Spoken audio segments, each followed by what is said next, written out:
Hi Libra, kamusta kayo? Hope you're all doing well. And welcome to 1111 Pinoy Tarot.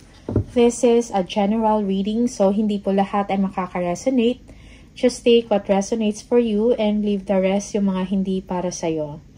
Please subscribe, like, comment, and share. And please tap the bell for updates from this channel. Maraming salamat sa inyo Libra. Tingnan natin kung ano yung mga energies and messages for you. Mga paparating na blessings at gabay for Libra.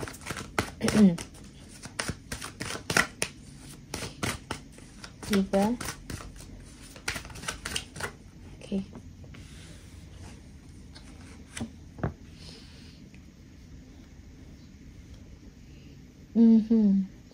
Merong opportunity for you for advancement, no?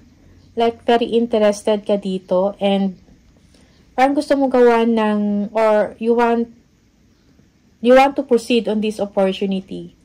Okay? Yung iba sa inyo, this is a new contract, a new company, or bagong trabaho to. Okay? You are feeling ambitious. For some of you, this is a venture, business venture, or creative venture, something like that. No? Yeah, you are very determined to succeed, no? Or to do this opportunity, okay? Or venture. Yung iba sa inyo, you have the skills and the abilities to succeed here, no?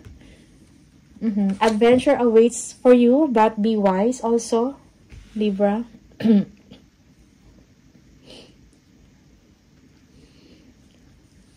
Knight of Cups.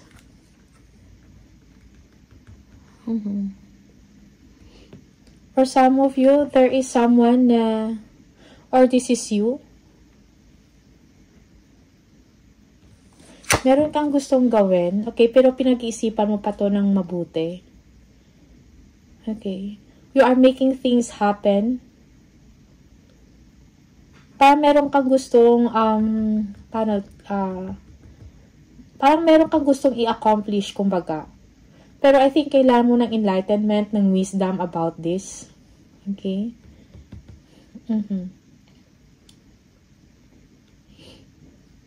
For some of you, you may be dealing with a Virgo. Or a Gemini. Okay?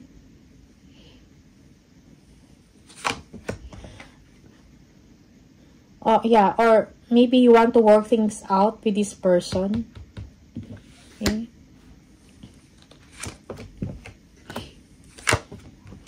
Fortune is coming, money is coming to you. Okay, when it comes to money, parang wala kang issues or concern or problema doon.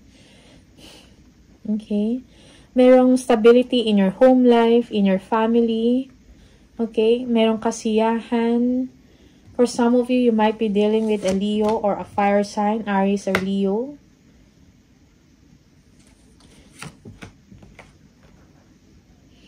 Iba sa inyo nag-iisip about having your own family here, but you're just waiting for a perfect timing, or you're just waiting for a perfect time to do this.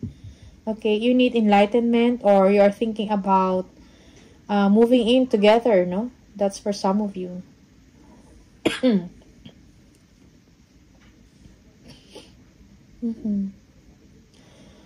Also, you are thinking if capable ka ba, no?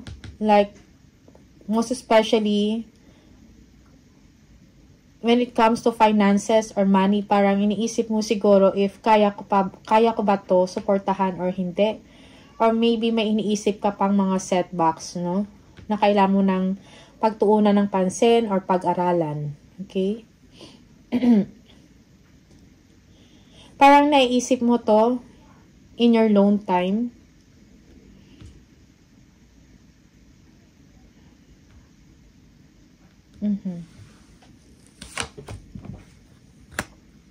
Alone time moment, kumbaga, no? Pinag-iisipan mo to, or naisip mo to yung having a new chapter of your life, having your own family, something like that.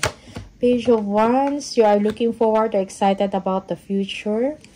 You are saving up, kumbaga. King of Cups. When it comes to your emotions, no, you are secured, you are feeling stable. Okay. For some of you, you need help, no, or advice from someone, from a father figure or from your father, something like that. Okay.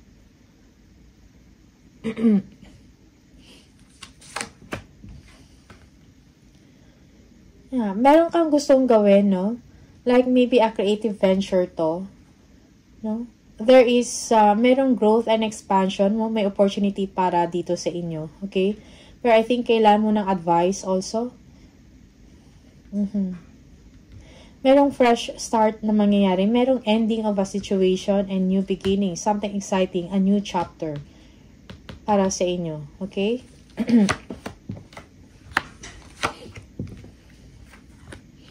Meron kang pinag-iisipan, no? Siguro, you are reviewing items. May gusto kang bilhin, pero tinitingnan mo bawat detalye. Nire-review mo. No? Choices, decision. Okay? Yeah, meron kang gustong bilhin eh. Siguro, for some of you, it will cost a lot of money. Pero pinag-iisipan mo pa. Okay? You are looking forward to this, no? Waiting, no? Daydreaming for some of you.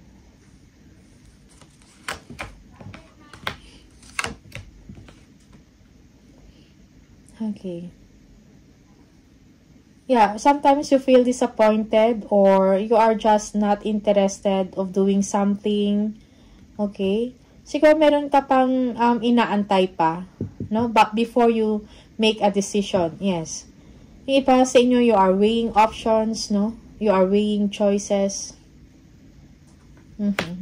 Work-life balance is also needed. Or yung iba sa inyo, madami kayong gagawin. Pero pinagpapaliban mo. Or parang ayaw mo lang gawin or tinatamad ka. Something like that.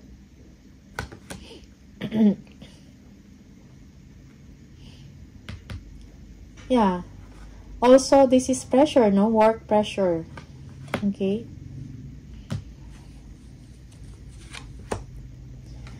Ace of Swords.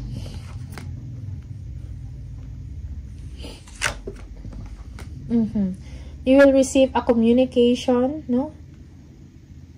Good times ahead for you. For some of you, yes, you will be receiving some truth or clarification of the situation na masisiyahan ka, matutuwa ka, or parang feeling mo you are healed, no? Merong healing dito and renewal at pag-asa, no? Also, merong clarity dito of the situation, illumination.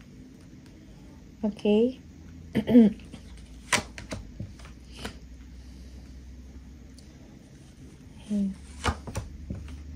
Ooh. Okay, but for some of you, you are avoiding. Siguro meron kang gustong gawin. Maybe you...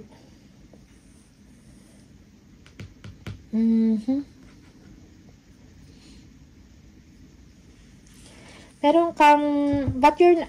Parang hindi ka sure sa isang sitwasyon, no? Parang for some of you, you still, feel hurt, no? Or disappointed. Or...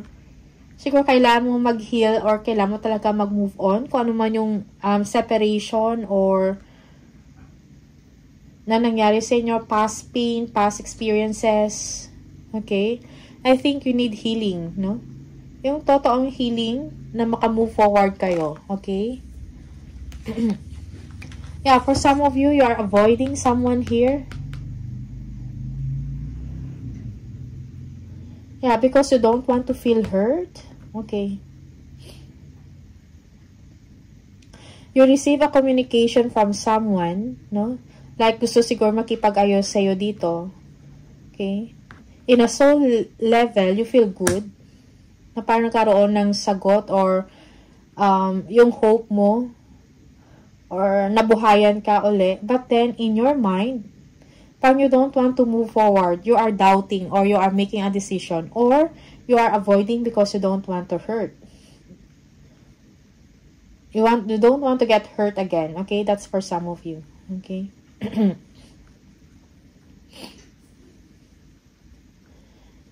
Yeah, again, merong separation dito. Ending, but may new beginning para sa inyo. You are focusing on your work, your project for some of you. Okay, tingnan natin.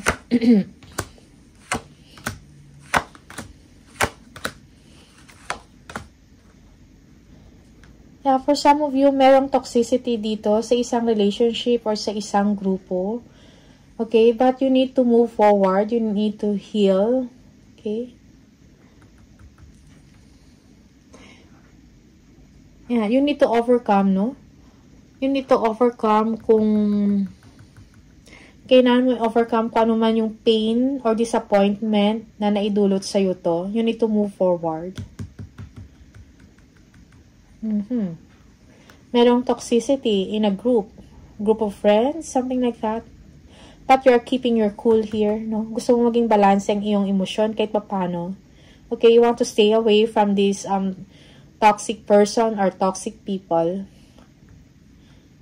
Okay? Oh, merong partnership dito.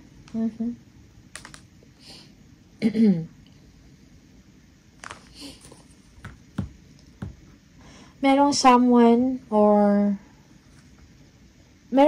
na nag-admire sa'yo and you want to focus on this person. Okay.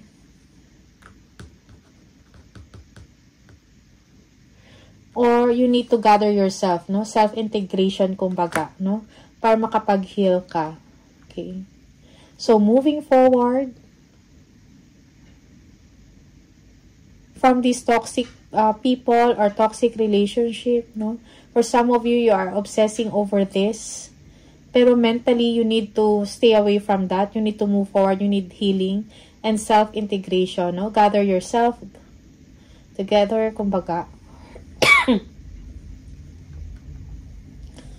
Para makapag-isip ka ng maayos ng matino and you can move forward. Okay?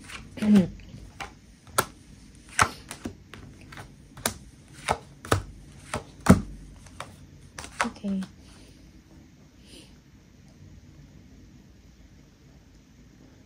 You feel let down or you feel sad or disappointed over a situation. Okay? Pero may mga plano ka, naglo-look forward ka sa mga future chances or possibilities. Maybe you're thinking about a new project, umpisahan. Pero parang nag-aantay ka ng right timing for this. There is someone na tutulong sa inyo. May kakayahan, no? A wise, maybe a consultant, or who knows everything, something like that. He or she is willing to help you also. If you have a business, your business is doing well or your money is doing well. It's just that parang merong bumabagabag sa isip mo. Sadness, disappointment over someone, toxic relationship or toxic group or person. Okay, so stay away from that person or from that group of people. Do not overthink. Sometimes, may mga self-limiting beliefs ka. Okay, yung parang, or nagpo-prophesize ka na sometimes sa isip mo lang na negative. Okay? Yeah, you are feeling black or trapped. Now, so I think you need to, kailangan mo ibalik yung confidence, no, na meron ka. Okay, you need to move forward. Parang palayain mo yung sarili mo from toxicity, no? Palayain mo yung sarili mo from thinking too much kung nag-overthink ka. Okay?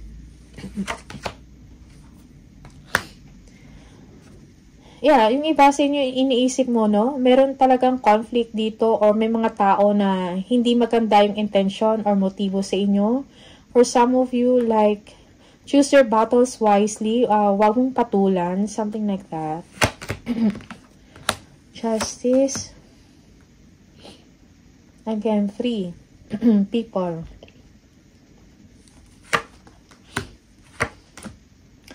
Okay.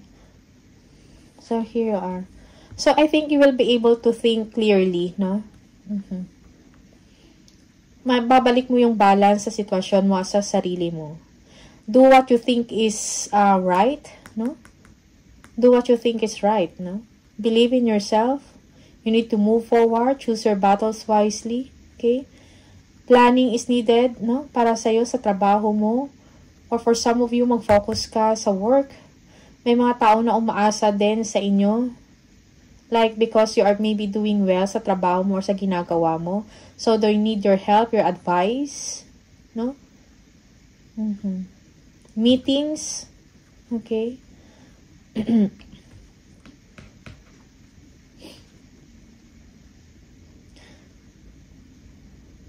So, everything will be okay now. So, embrace the change, Libra. Yeah. Merong achievement dito. When it comes to work, you are doing well. Okay? Parang merong happiness dito dahil sa achievement mo or sa accomplishment mo. Yeah. Parang it's time for you to, let go of the past. Be proud of yourself. Something like that. Okay? For some of you, you will be receiving a reward. No? Na makapag-stabilize ng iyong emosyon, no? Celebration here. You are also free from responsibilities for some of your obligation. Yeah. So, justice will be served for you. Okay? Kung meron mang hindi maganda nangyayari sa inyong sitwasyon, sa work man to, sa isang grupo, something like that, friendship or relationship. Okay?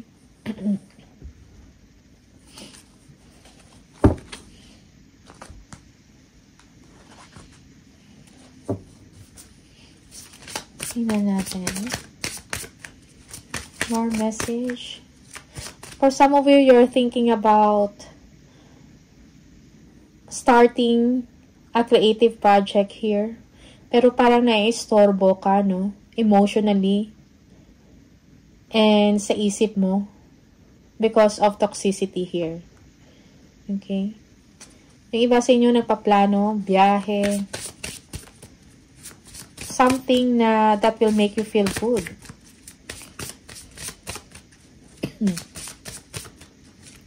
Libra.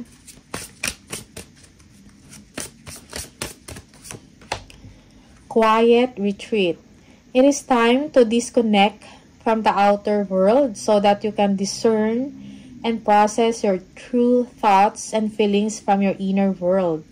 Create this quiet time for yourself and you'll have more clarity about what to do next. Okay? So, you need a quiet time, no? Kumbaga, kailangan mo mag-disconnect. No? Lalo na sa mga tao na nakapagpagulo sa'yo, okay? So that you will be able to think clearly, no? At malaman mo kung ano yung mga gagawin mo next, okay? So that you will know what to do next, no? Magkakaroon ka ng clarity over your situation, okay? Obstacles and blocks are lifted.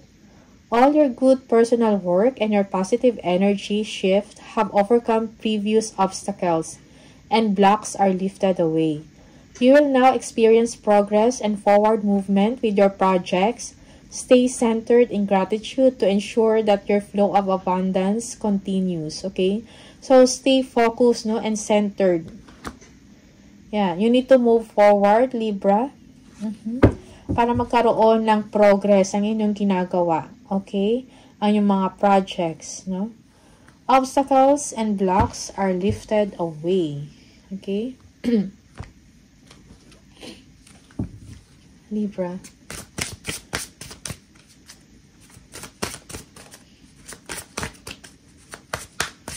One more message for Libra, please.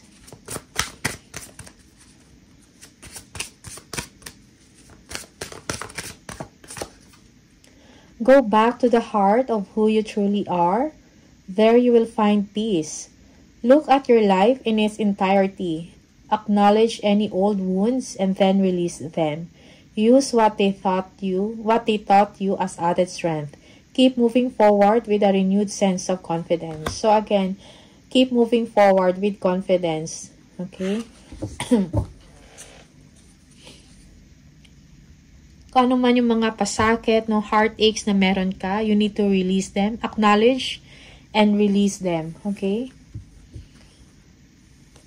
One more message for Libra.